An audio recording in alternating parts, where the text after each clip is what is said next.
Dia, diante da rotina normal do dia a dia, enquanto escovava os dentes, ouvi uma pergunta de um menininho de 3 anos de idade, quando ele vira para mim e fala assim: como é que Jesus vai voltar?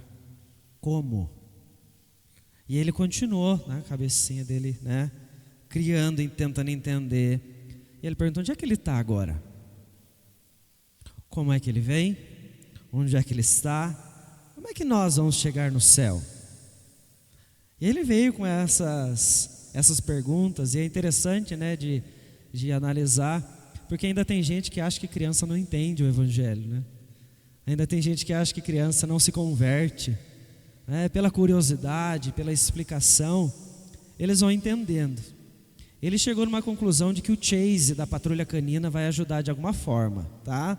Mas eu tentei trazer a explicação para ele da forma mais simples possível. Eu falei para ele: o céu é onde nós vamos morar para sempre ao lado do nosso Deus, e que Jesus voltará então para nos fazer viver neste lugar, transformando tudo, fazendo tudo novo.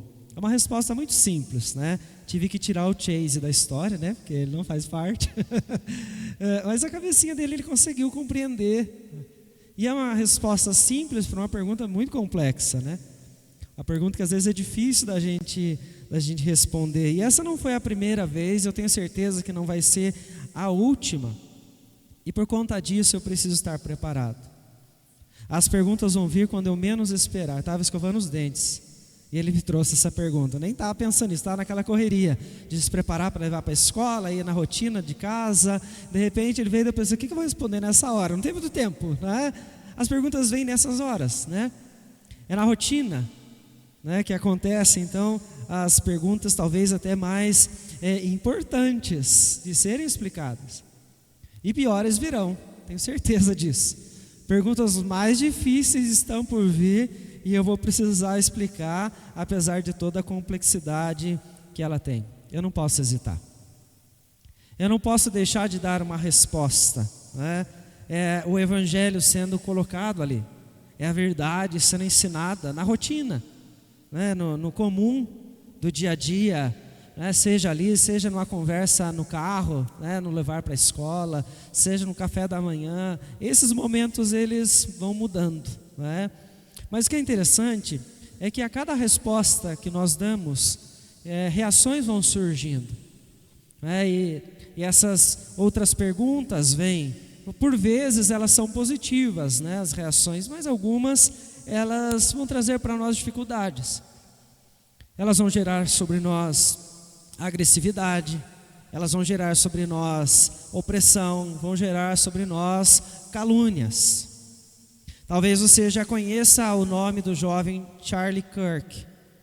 Não sei quantos ouviram falar já sobre esse nome, quantos já souberam o que aconteceu.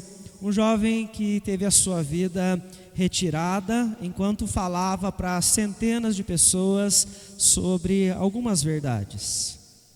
Era um jovem muito ousado.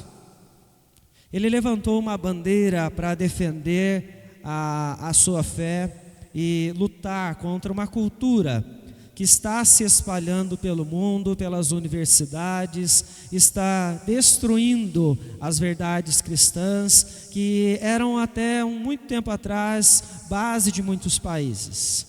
E este jovem, então, ele se levanta nos diálogos, aqueles que eu acompanhei, diálogos com muita tranquilidade, diálogos onde ele usou muita sabedoria, fazendo os jovens que iam lá com facilidade para chegar nele, para perguntar, fazendo eles entenderem as verdades sobre Cristo. Ele não levava as pessoas a olhar para ele. Ele tinha a clareza de que não seriam as suas palavras que iriam transformar as pessoas que estavam ouvindo, até porque em meio a elas ele revela as suas fragilidades. Charlie Kirk não era um jovem perfeito. Ele não trouxe só respostas certas, mas ele foi ousado ao se levantar no meio de milhares de pessoas, de milhares de jovens, para defender a Cristo em meio a todos os ambientes onde ele era confrontado sobre a sua fé. Em uma de suas últimas postagens na internet, ele disse: Jesus Cristo é o meu Senhor e Salvador, e é por Ele que eu luto todos os dias contra as forças do secularismo que tentam destruir nossa nação. Eles me odeiam porque eu falo a verdade bíblica e a verdade incomoda.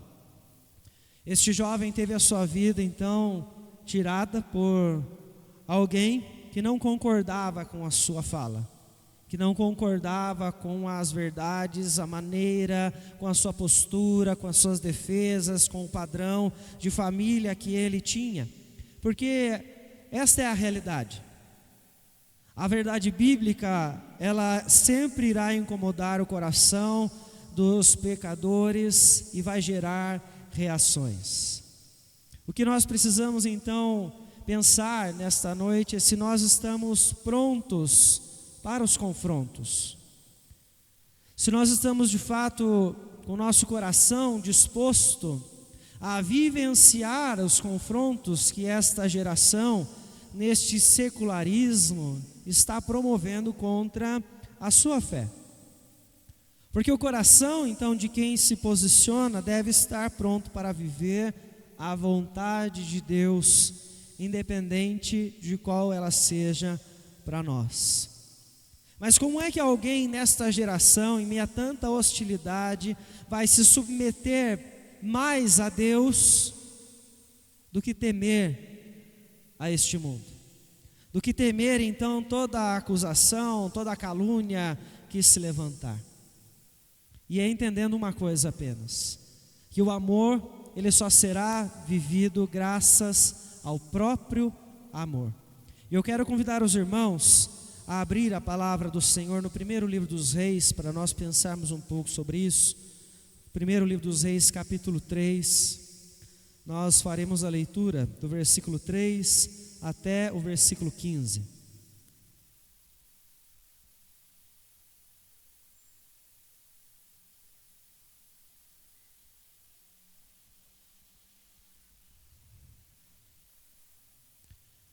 Primeiro livro dos Reis, capítulo 3, a partir do versículo 3 diz o seguinte, palavra do Senhor: Salomão amava ao Senhor, andando nos preceitos de Davi seu pai, porém sacrificava ainda nos altos e queimava incenso. Foi o rei a Gibeão para lá sacrificar, porque era o alto maior. Ofereceu 1000 holocaustos Salomão naquele altar. Em Gibeão apareceu o Senhor a Salomão de noite em sonhos. Disse-lhe Deus: pede-me o que queres que eu te dê. Respondeu Salomão: de grande benevolência usaste para com teu servo Davi meu pai, porque ele andou contigo em fidelidade, em justiça e em retidão de coração perante a tua face. Mantiveste-lhe esta grande benevolência e lhe deste um filho que se assentasse no seu trono, como hoje se vê. Agora, pois, ó Senhor meu Deus, tu fizeste reinar teu servo em lugar de Davi meu pai.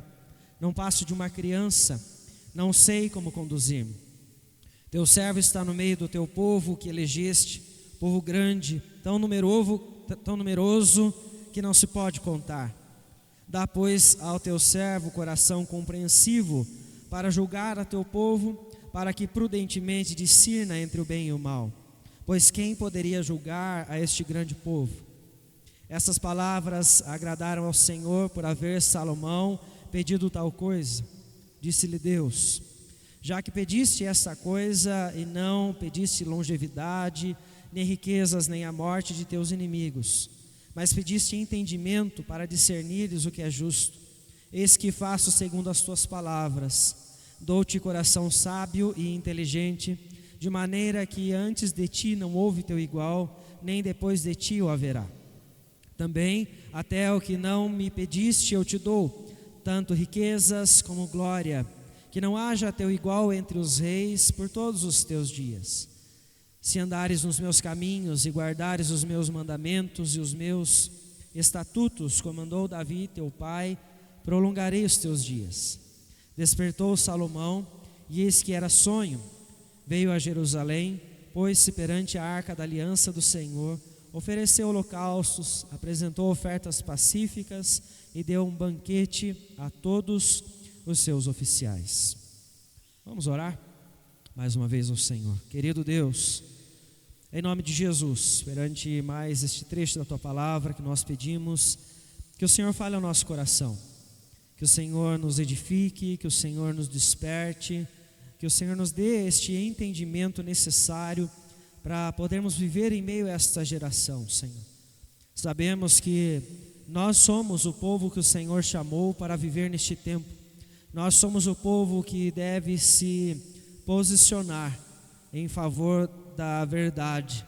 E por isso nós pedimos que o Senhor fale ao nosso coração para podermos compreender a Tua vontade, para podermos assim honrar ao Senhor. Em nome de Cristo Jesus que nós oramos e desde já nós agradecemos a Ti. Amém, Senhor. Irmãos, a palavra do Senhor, ela nos traz então agora Salomão como rei sobre Israel. E os reis precisam saber se posicionar. Eles precisam saber decidir, precisam saber julgar as causas. E é interessante que o reinado de Salomão, ele não começa de uma forma simples. Logo no início a palavra nos traz a narrativa do livro dos reis, que Salomão ao assumir, o trono, nós temos aí o seu próprio irmão tentando tirá-lo do trono, assumindo o lugar naquilo que Deus já havia preparado, que não era para outros subirem ao trono, mas sim este filho de Davi.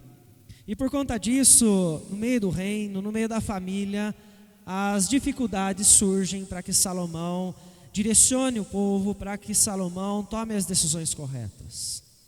Nós vemos então a Adonias, seu irmão, tendo um sacerdote a seu favor, tendo um chefe do exército a seu favor, mas também nós temos Salomão com outra metade do reino. Eles estão divididos. E a palavra de Davi a Batseba, que encerra toda essa discussão e afirma novamente que Salomão é aquele quem vai subir ao trono. Quando então sobe ao trono, aqueles que eram contrários, inimigos, que vão trabalhar de alguma forma contra o reino, eles são removidos, eles são retirados com a autorização e a autoridade que Salomão então recebe. Agora ele precisa definir. Não existem mais obstáculos dentro da família, não existem mais obstáculos dentro do reino. Ele agora é o rei. Ele precisa saber julgar aquilo que vai chegar diante dele com a verdade do Senhor. E então o texto nos mostra o caminho que o coração de Salomão está tomando para ele poder ser capaz de decidir em meio aos confrontos que a vida vai lhe trazer pela sua posição dentro do reino de Israel. E o texto começa falando para nós que esse coração é um coração que ama a Deus. O texto deixa isso muito claro para nós logo no início do versículo de número 3.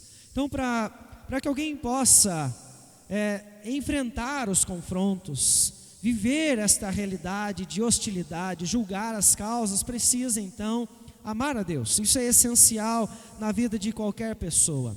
Os desafios eles vão surgir e é esta concepção do amor ao Senhor que vai levar então o coração dessa pessoa a fazer então a vontade de Deus.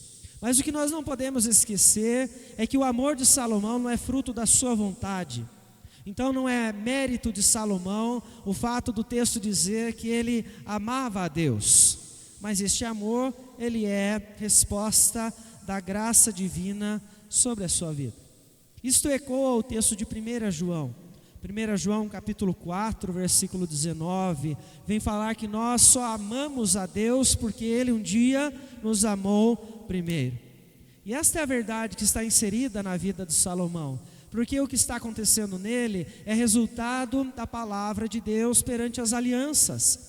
A aliança do Senhor ao longo dos séculos é vista agora na vida de Salomão, neste amor que ele tem a revelar a Deus.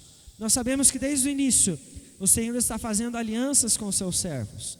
Começa então fazendo uma aliança com Noé, onde o Senhor então revela o seu amor a toda a criação, a restauração que ele então promove e promete através daquele novo momento.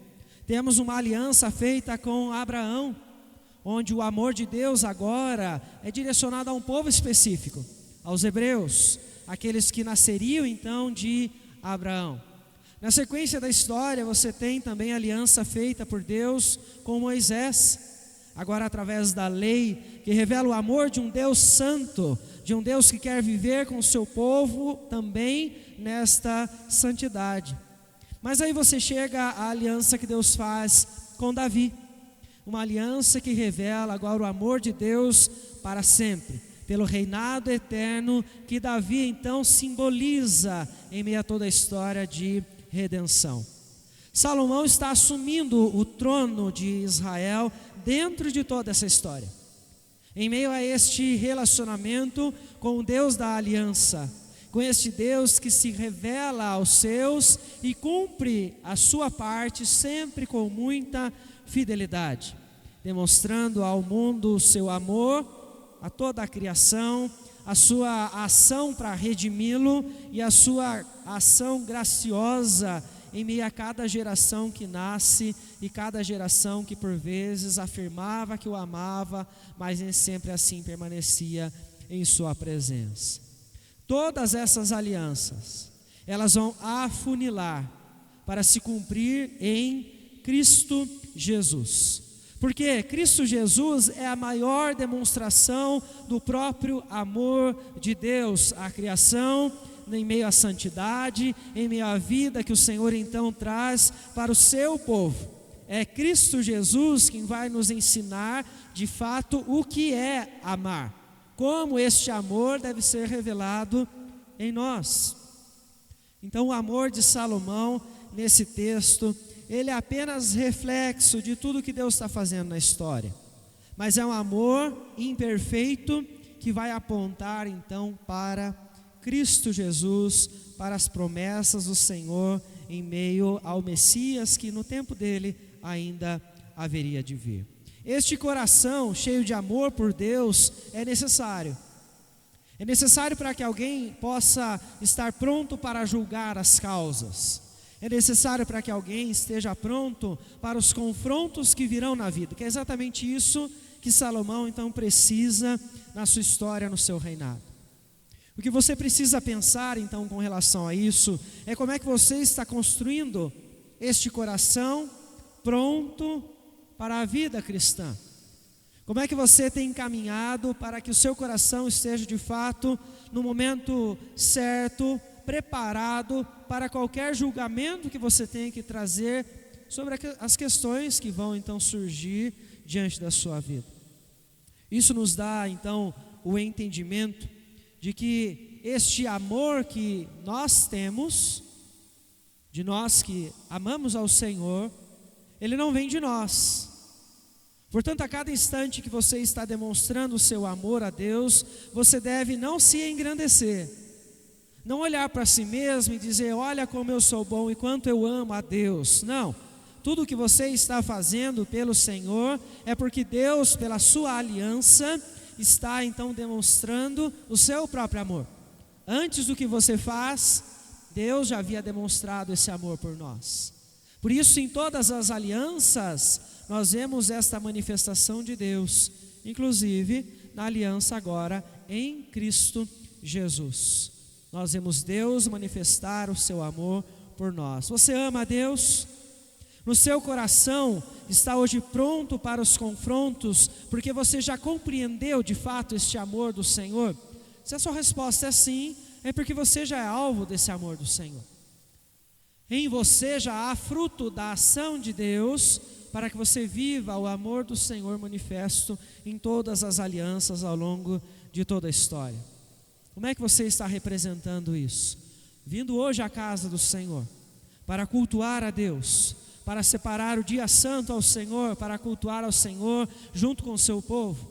Nos momentos de oração, você está mostrando a sua obediência, você está buscando a Deus na sua leitura da palavra, nos seus momentos de culto doméstico, na sua luta contra o pecado. São vários os momentos que você hoje mostra amor a Deus, mas que isso não leve você a se engrandecer, mas leve o seu coração a ser cada vez mais humilde e agradecer ao Senhor, porque tudo isso existe em você, porque antes o Senhor te amou. E é isso que está acontecendo então com Salomão.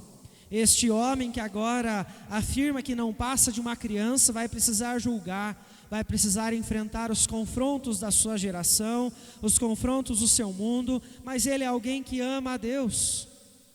Ele caminha então nos preceitos de Davi, seu pai, ele compreende a verdade do Senhor. Mas embora a palavra mostre que ele anda no caminho de Davi, que ele ainda sacrificava nos altos, porque o templo não havia sido construído, e alguns lugares então, nas cidades espalhadas, haviam lugares para sacrificar ao Senhor. Salomão fazia isso. Apesar disso, o texto, alguns versículos antes, mostram para nós a instabilidade deste homem. Ele toma para si uma mulher de entre os egípcios. A filha do faraó agora se torna então esposa do rei de Israel. A mesma coisa vai acontecer depois no capítulo 11 do livro dos Reis. Salomão se une a diversas mulheres, todas elas estrangeiras, e elas levam o coração de Salomão cada vez mais para longe do Senhor. A ação deste homem, que ama a Deus, viola a lei do Senhor. Deus havia direcionado o seu povo para que eles não se misturassem com os estrangeiros, porque eles seriam levados à idolatria. Isso é infidelidade. Salomão está mostrando nesse momento o seu desejo para se envolver com qualquer mulher, não importa de qual povo ela seja, não importa a adoração dela, não importa o que ela crê ou o que ela deixa de crer, ele simplesmente quer viver com ela, ele quer satisfazer então os seus prazeres. Veja o que o texto está falando para nós, que andar nos caminhos de Davi, sacrificar nos altos, que amar ao Senhor, não impedem o coração de Salomão de se deixar levar pelas suas vontades carnais. É um coração que está dividido. É um coração que por vezes quer servir a Deus, por vezes quer estar na presença do Senhor, mas que por vezes quer fazer a sua própria vontade. Irmão, Salomão é espelho da nossa condição. Salomão está representando a mim e a você neste texto. Amamos a Deus, sabemos que esse é o caminho correto, mas por vezes nós nos inclinamos às nossas vontades, nós erramos, nós somos infiéis, nós andamos longe do caminho do Senhor, por mais que eu e você sejamos claros disso, que nós sabemos da verdade, conhecemos a aliança, confiamos em Cristo, nós estamos vulneráveis. Em vários momentos, por mais que sejam pequenos, nós demonstramos a nossa busca pela segurança própria, o nosso atalho, nós caminhamos para trazer um prazer que está longe de Deus, falamos aquilo que Deus não se agrada, andamos por ambientes aos quais o Senhor não é honrado. E Paulo fala sobre isso. Gálatas capítulo 5, versículo 17 ensina que a nossa luta é da carne contra o Espírito. A nossa vontade pecaminosa constantemente está brigando contra a vontade de Deus que agora está em nós por meio do Espírito Santo. Esta é a realidade de todos nós. Nós não podemos ignorar este fato. Eu poderia muito bem chegar diante dos irmãos e dizer que a luta carnal não existe mais. Poderia muito bem dizer aos irmãos que a vida com Deus ela é muito fácil, que não exige esforço, não exige abnegação, mas isso não é bíblico. Isso é superficial, é eu oferecer a você uma vida cristã que não vai te levar à eternidade, porque ela não te leva até Cristo, ela te afasta de Cristo. Essa realidade da luta que nós todos estamos travando, ela precisa ser encarada de frente, de uma forma consciente. Por isso você precisa responder com muita sinceridade como é que você está lidando com a sua própria imperfeição diante da santidade de Deus. Porque isso muitas vezes está te fazendo ou se afastar do Senhor ou ignorar as suas lutas. Fingir que você não é imperfeito. Fingir que você não é alguém que ainda é limitado, que ainda está vulnerável. Porque se você entende que Deus te amou primeiro e por isso você o ama, e você ainda é imperfeito, eu retomo aqui uma pergunta que nós fizemos e respondemos em uma das quartas-feiras passadas. Como é que pode esse Deus justo amar pecadores com tantas falhas? E a resposta está nas alianças. A resposta está no próprio Deus, porque na promessa do Senhor, na fidelidade de Deus, em todos os instantes elas vão apontar para Cristo Jesus. Um Deus perfeito só pode amar a você e a mim com tantas falhas por conta da sua própria justiça efetivada em Cristo Jesus naquela cruz. Por isso, não se desespere em meio às suas falhas, quando você as identificar. Em vez de esconder ou tentar justificar o que você está sentindo, o que você está vivendo, leve isso à cruz. Leve isso a Cristo. Você precisa reconhecer as suas falhas. Você precisa reconhecer as suas limitações, porque senão você vai viver uma espiritualidade que é falsa. É Jesus quem te faz vencer. É a cruz quem te dá a vitória. Não é você mesmo, você não é bom para isso. O Evangelho não está exigindo de você, em nenhum momento, a perfeição. Mas o Evangelho te leva até a cruz. O Evangelho te convida a confessar as imperfeições e a vivenciar o perdão do Senhor em Cristo Jesus. E este é o caminho que nós temos que trilhar todos os dias, porque assim você vai ter força. Salomão, então, ele consegue entender a realidade de um relacionamento com Deus, onde ele está lutando contra si mesmo e ele está ao mesmo tempo desejando servir ao Senhor. Como é que nós podemos observar isso? Inicialmente pela ação de Deus, quando na narrativa Deus se revela a Salomão no sonho. Quando ele vai a Gibeão para sacrificar em um dos altos, onde ele vai sacrificar mais de 1000 holocaustos, a palavra do Senhor, então, ela diz que Deus aparece para ele. Deus se revela, ou seja, Deus está falando a um pecador. Deus está aqui trazendo a sua direção a este coração que ama, mas é imperfeito. E é nisso que nós vemos toda a misericórdia de Deus. O amor do Senhor é misericordioso.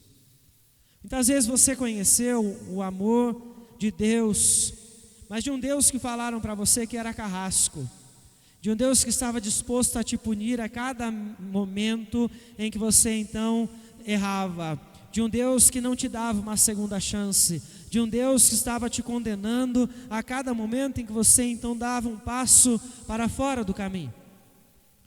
Mas não é esse Deus que está se revelando a Salomão nesse momento. Esse Deus é um Deus de misericórdia, é um Deus de graça. E a graça então é vista de fato imerecida. Por quê? Porque Salomão não merece. Salomão não merece Deus se mostrar a ele em meio a um sonho. Salomão não merece estar no trono de Israel. Salomão não merece guiar todo o povo, mas ainda assim, Deus está se revelando a ele. Meus irmãos, Deus não está abençoando este homem, não está falando com ele porque ele é bom. Mas Deus está fazendo isso porque o amor de Deus é perfeito. Porque o amor de Deus é cheio de misericórdia. A palavra do Senhor, na carta de Paulo a Tito, capítulo 3, versículo 5 diz: Ele nos salvou não por obras de justiça que tenhamos feito, mas por sua misericórdia. Irmãos, o Deus que se revela nas Escrituras, Ele é paciente. Ele é tardio em irar-se. Louvado seja Deus por isso. Porque Ele é paciente conosco. Porque Ele não está punindo a cada um de nós por cada pensamento errado, por cada atitude errada. Isso gera gratidão no meu coração, quando eu entendo esse Deus que está se revelando nas Escrituras. Ao invés de trazer punição a Salomão, a resposta do Senhor é abundância, é uma vida abundante, é uma vida próspera, a este homem que não merece isso. E é este amor que está se revelando a nós mais uma vez nesta noite. Um amor cheio de bondade, um amor cheio de justiça, mas sim cheio de misericórdia. E este relacionamento com Deus é o extremo oposto do que era vivido pelas outras nações.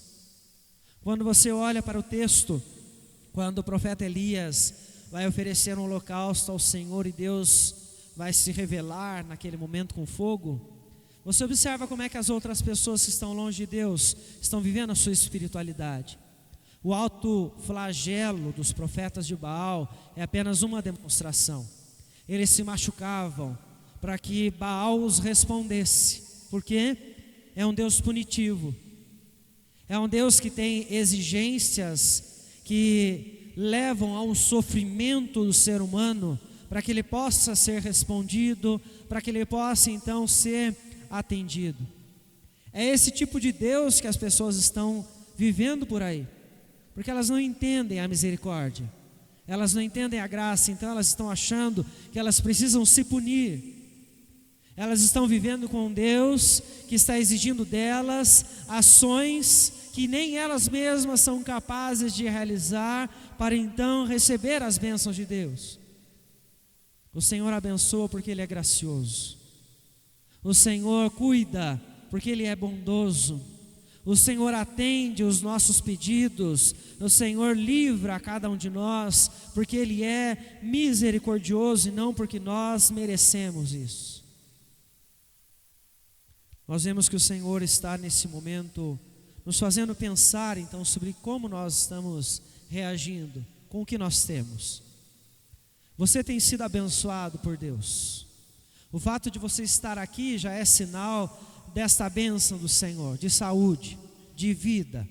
Mas Deus está cuidando de você. Deus está cuidando da sua casa, Deus está cuidando da sua família, Deus está te livrando. E a questão é, como é que você está vendo essas bênçãos de Deus? Porque isso está falando do seu coração, deste coração que ama, mas que tem um amor imperfeito. Porque por um lado você pode então ver as suas bênçãos como fruto de todo o seu esforço. Sua família está bem porque você está cuidando dela. Seu trabalho está indo bem porque você é bom no que você faz. Aquilo que você está conquistando na vida é fruto do seu esforço, é fruto do seu estudo.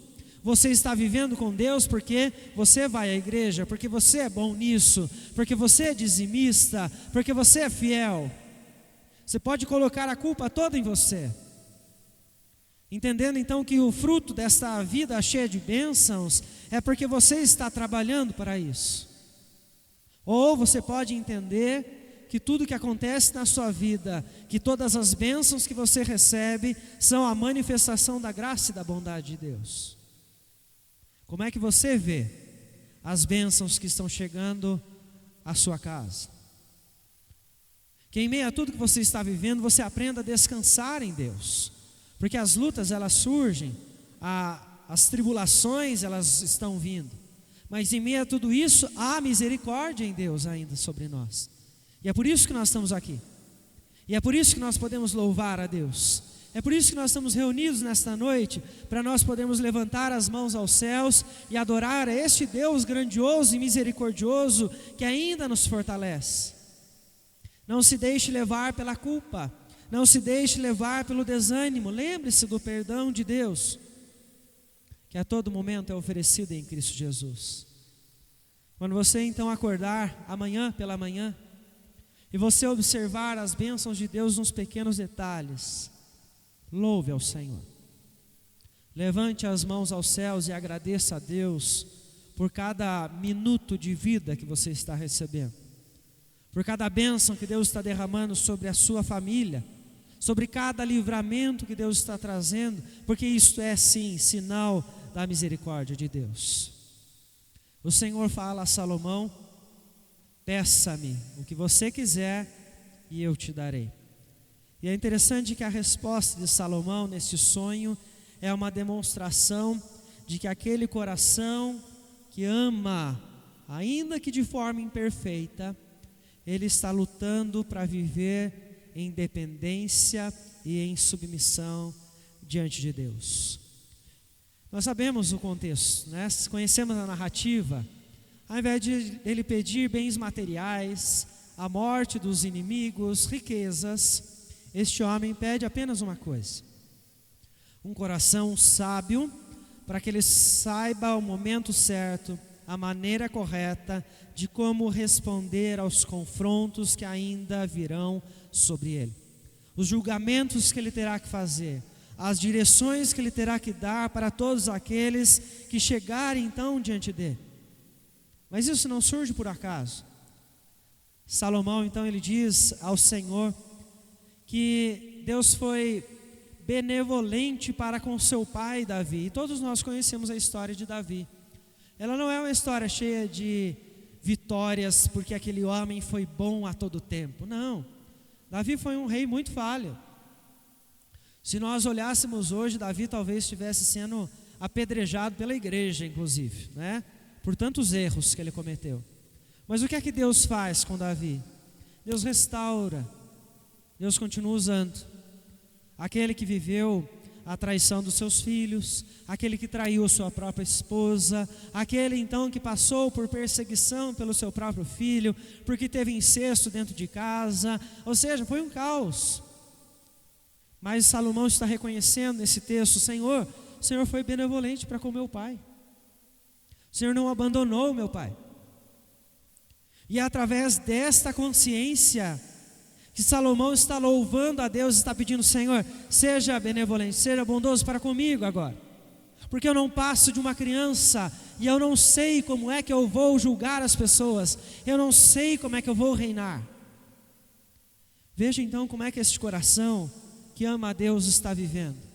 O amor dele é imperfeito, sim, mas ele é um amor que está lutando para viver na dependência e na submissão ao Senhor. Pedido agora é por sabedoria. Deus, me ajuda, porque eu não sei responder aos confrontos que virão. Eu não sei como é que eu vou viver no meio das pessoas. Eu preciso da sua ajuda. Esse pedido de Salomão, ele traz para a nossa mente aquilo que Paulo fala aos Filipenses, quando ele está falando sobre Jesus, capítulo 2 aos Filipenses, ele lembra sobre o sacrifício de Cristo na cruz, onde ele diz então que o próprio Deus abriu mão de sua glória, se fez homem para morrer no nosso lugar. Na sequência, ele vem falar da nossa postura quando olhamos para Deus, quando olhamos para o Senhor Jesus, que nós devemos ser humildes ao ponto de considerar os outros superiores a nós mesmos. Salomão não olha para si, ele está pedindo a Deus algo que vai atingir a vida dos outros, para que ele possa abençoar os outros, para que ele possa conviver em sociedade com os outros e levá-los ao caminho correto, ao caminho que agrade ao Senhor. E é muito interessante então que isso é dependência, isto é a manifestação de um coração que quer obedecer a Deus em todos os momentos. Você ama a Deus? Se você ama a Deus, Jesus diz a você: siga os meus mandamentos. Não só guarde, mas obedeça os meus mandamentos. E a questão então diante disso que nós precisamos refletir é se as nossas orações hoje, elas são resposta de um coração que está ansioso para servir a Deus e ao próximo, ou se as nossas orações são reflexo de um coração que está buscando apenas os seus próprios interesses. Nós oramos a Deus todos os dias. Eu tenho certeza que você, antes de dormir, pelo menos você ora. E isso que você faz é sim, inicialmente, o reflexo da sua dependência, mas o conteúdo da sua oração fala muito mais do que a sua prática, porque ela fala do que você está vivendo todos os dias, nessa sua dependência, nesse seu relacionamento com o Senhor. Então, que você use essas orações como momentos de entrega a Deus, ao invés de apenas você se colocar e falar ao Senhor sobre as suas necessidades. Peça, assim como Salomão, orientação para você viver para Ele. Em meio às suas necessidades, há a vontade de Deus. Em meio às bênçãos que você está recebendo, há a glória ao Senhor. E que Deus assim possa te direcionar para que você julgue tudo aquilo que você faz, tudo aquilo que você decide, aquilo que você fala, para que nisso você possa então honrar ao Senhor. Nós estamos observando um homem que está prestes então a julgar as nações, julgar as pessoas, né? Muitos virão até Salomão dos outros povos para ouvir as verdades dele, mas por quê? Por causa do que Deus está fazendo na sua história. Isso pode acontecer com você nesta geração, assim como aconteceu com aquele jovem que, mesmo em meio à hostilidade das universidades nos Estados Unidos, ele se levantou com uma voz para falar a verdade a milhares de jovens. Uma verdade que não se calou, porque após esse momento muitos continuaram ouvindo a verdade que ele ensinou. Muitos estão se convertendo por conta das mensagens que aquele jovem deixou por afirmar sua fé em Cristo Jesus. Como é que alguém pode viver assim? Como é que você pode, em meio a esta geração que está cada vez mais hostil, cada vez mais agressiva contra a igreja, como é que você pode se submeter completamente a Deus? Entendendo uma só coisa: que o amor só pode ser vivido graças ao próprio amor. Você só pode viver o amor de alguém que está disposto a oferecer a sua vida a Deus por causa do amor revelado em Cristo Jesus por nós. Portanto, eu desafio você para que você esteja pronto para os confrontos, esteja pronto para os embates que estão por vir contra você, contra a igreja, contra todos aqueles que vão afirmar sua fé em Cristo Jesus. Mas eu quero deixar 3 conselhos a você. Que você se lembre que todo o posicionamento deve ser submisso a Deus. Se o seu posicionamento, por conta da fé, ele está levando as pessoas a olhar aos homens, reveja os seus conceitos. Seus posicionamentos têm que levar as pessoas a Cristo. Aquilo que você fala para as pessoas sobre a sua fé tem que fazer as pessoas fixarem os seus olhos no Deus que se encarnou e que morreu na cruz. Por isso, e para você viver desta forma, pare de uma vez por todas de defender as ideologias que o mundo está levantando. Pare de defender política, pare de defender os políticos. Defenda apenas a Cristo. Olhe para Jesus e assim defenda a sua fé. Seu posicionamento deve ser submisso a Deus a todo momento. Mas não se esqueça, o seu julgamento, a cada confronto, a cada questionamento, ele nunca será perfeito. Por quê? Porque a perfeição nas respostas, na sabedoria, elas pertencem apenas a Deus. Então, irmãos, não deixem de reconhecer este limite de que você não é dono do saber, ou então você vai levar uma rasteira. O seu orgulho vai fazer você ser envergonhado. Você não sabe tudo, você não tem todas as respostas. Procure as respostas, busque o entendimento. Seu julgamento em alguns instantes vai ser falho. Para piorar a nossa circunstância, as informações que você está recebendo hoje, elas vêm de mídias manipuladas. Seja aquele cristão crítico com aquilo que você recebe. Não receba todas as verdades como absolutas, tome cuidado com isso. Você está ligando a televisão, você liga na Globo, você liga na SBT, você liga na Record, e você está acreditando no que os jornalistas estão dizendo como verdade absoluta. Eles estão manipulando a nossa mente para a verdade que a emissora quer transmitir. Verdade absoluta é uma só, irmãos. É a palavra do Senhor. Não se deixe levar. Não se deixe manipular. Por isso, busque a sabedoria que vem do alto apenas. Ou então você vai ser enganado. Ou então você vai levantar bandeiras que Cristo nunca mandou a igreja levantar. E última questão. Eu quero lembrar a todos os irmãos que o Senhor Jesus nos diz que no mundo nós passaríamos por aflições. Por quê? Porque Cristo também assim passou. Porém, assim como Jesus Cristo venceu todas as aflições, vocês também já são mais do que vencedores. Irmãos, o cenário do mundo não é bonito para nós. Ele traz por muitas vezes temor ao nosso coração, temor para o que vai acontecer com a nossa família, temor o que vai acontecer com a nossa igreja, mas não deixe que o cenário do mundo abale a sua fé, porque o seu Senhor já venceu e prometeu a você esta mesma vitória. Deus está conduzindo tudo. Deus está conduzindo a história para cumprir os seus desígnios. Confie nas Escrituras. Confie na palavra revelada a nós e alimente a sua mente apenas com esta verdade. Você vai se manter com a mente sã e em paz para continuar honrando ao Senhor. Você não vai ser parte da geração que vai temer a hostilidade, porque você entende que o amor que você está vivendo é o amor que vem a nós graças ao amor revelado em Cristo Jesus. Que Deus te abençoe com fé, para você cada vez mais ter na consciência o amor de Cristo e este amor, esta verdade, reacender ou despertar a chama do Evangelho que está dentro de você, para que você seja uma voz em meio a esta geração que fala sobre a verdade de Cristo e não abandone em nenhum instante.